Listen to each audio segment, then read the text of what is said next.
All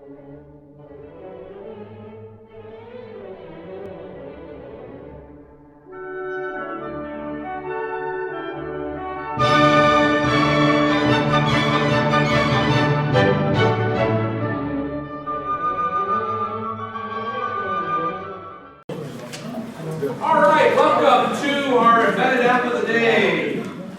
Have I shown this one yet? All right, I was showing this to a lot of people. What do you think this is?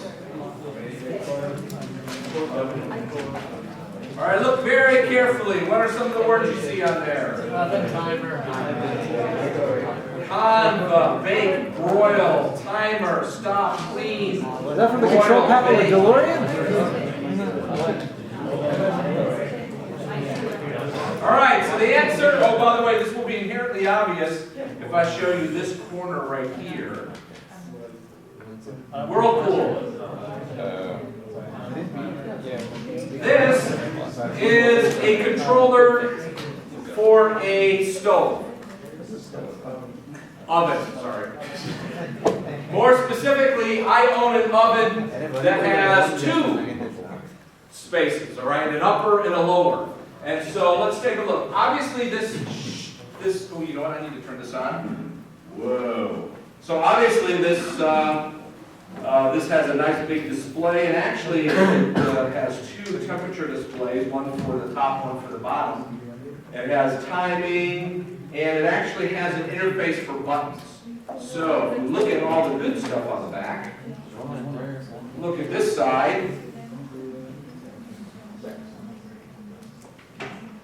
So I can add a little story about why I have this beast. Suddenly, my oven at home stopped working. It showed some sort of error code, and then it just went black. And it didn't show anything. And so and it wouldn't do anything. So the very first thing I thought was, oh, let's just reset the power. And so when I reset the power, it would come up for a couple of seconds, give an error code, and then go black again. And I think I was able to do a couple of key presses in the first 5 seconds, and then it just would go away. So the first thing it tells me is that there's something wrong with it.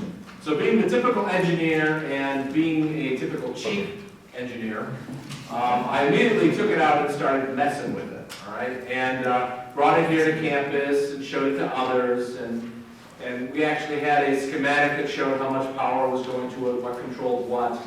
And in the end, we found out that there were a couple of parts that were likely very suspect.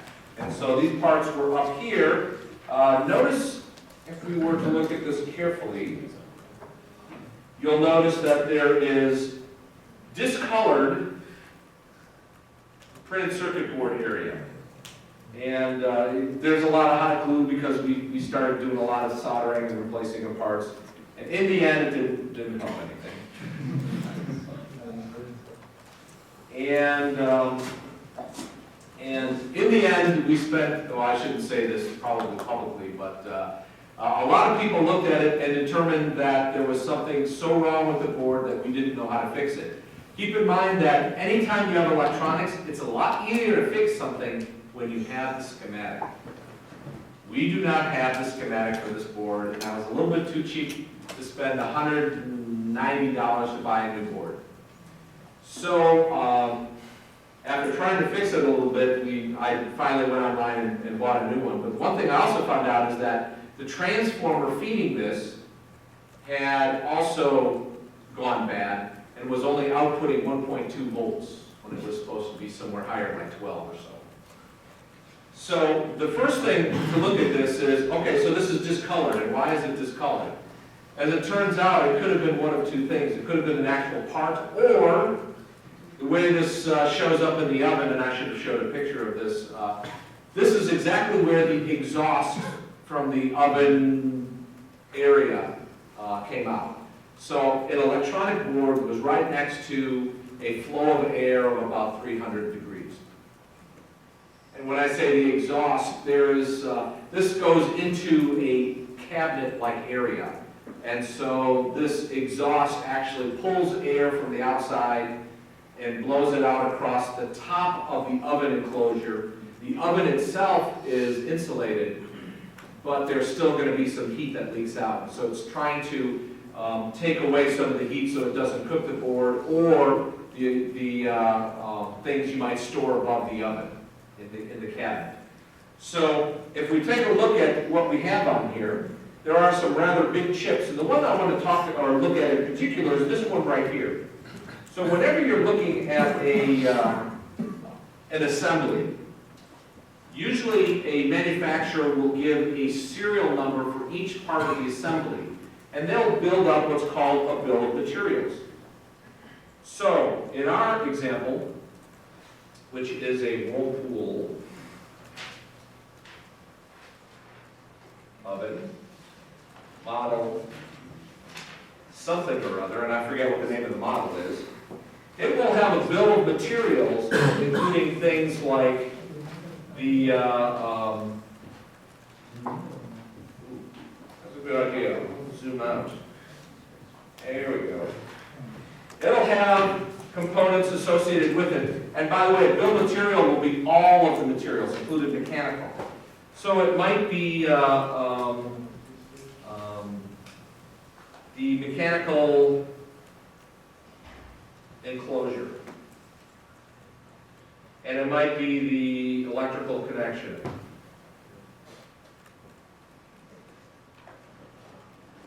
And it might also be the electronics board. So as a part of the electronics board, when we're talking about a bill of materials, this would be considered the electronics board. So now, what is a part of this electronics board? Well, we have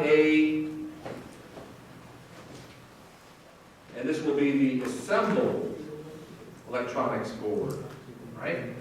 We'll have the printed circuit board, and that would be the raw printed circuit board material.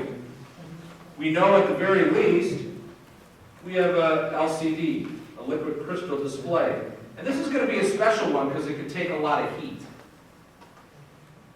If you look very carefully, we have a whole bunch of resistors here. And how do I know they're resistors?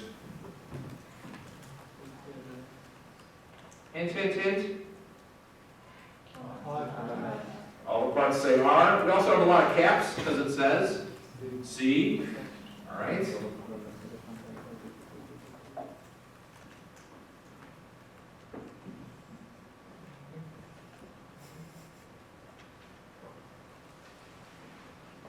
And then we'll have something here called assembled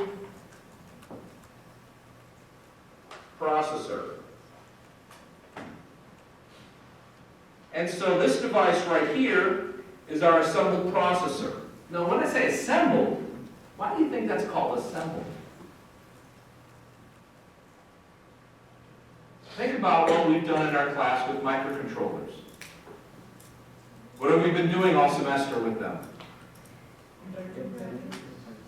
Interacting with them and doing what with the programming. So when you buy a microcontroller, how much software is on that? Nothing, right? So obviously if you want an embedded system to work, you will sell it with the actual processor and the software. And so, as a part of your bill of materials, you'll actually identify a software as something that is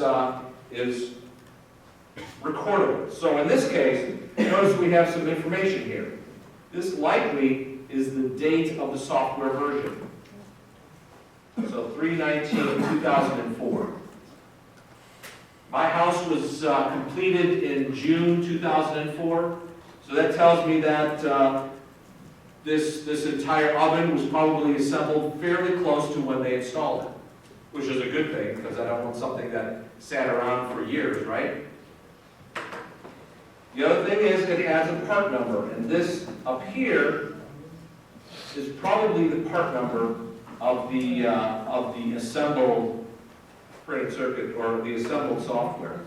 So actually, this is a label. And if I were to take the label off, which I think I have in the past, No, I have not in the past. If I were to take that label off, that label is probably over a marking of the chip, which tells me who the manufacturer is and what it is. So based on this, this is a fairly old technology, because look, that's a through-hole part.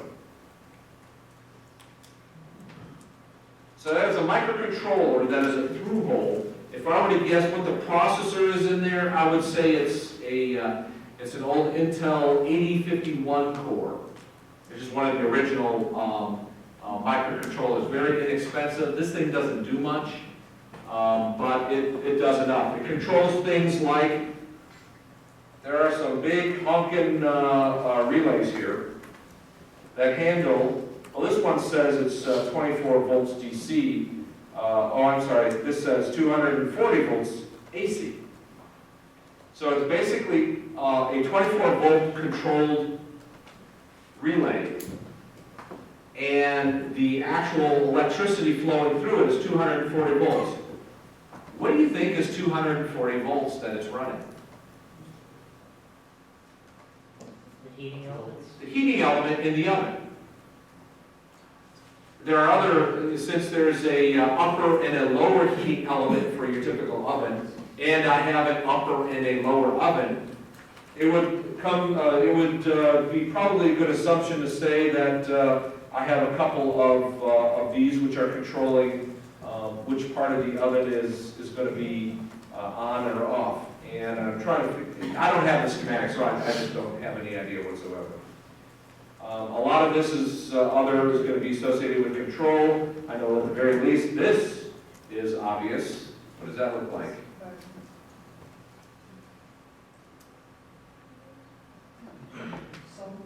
Sound, exactly. It's a speaker. So if you ever set your alarm on your stove or oven, you know, time 30 minutes for me, and then it goes off. There you go. So you got to control that. So that's one of the many things that you will control. A lot of resistors that actually sit up pretty high. Another thing of suspect right here is this is just colored over here. I have no idea why. But nonetheless, we did actually try and run that board with 12 volts, and it still didn't run when we gave it 12 volts, because remember I mentioned my transformer was blown as well. But the happy ending of this is that I spent the $200 for the board and the new transformer, installed it, and it works. And later I read online that this stove has a very bad history of having boards burn out, most because when the stove is in its self-cleaning mode, it's actually basically cremating everything inside the oven enclosure itself. I should say oven, not stove. And it gets 900 degrees inside, so it gets really hot outside. So the trick of the matter is, one, now I'm using mostly my lower oven of the two, and I never use the self-clean, so I hope that this replacement will last a lot longer than the 7 years that this one lasted. All right, and that is any questions before I go on? That's the embedded app of the day. Thank you.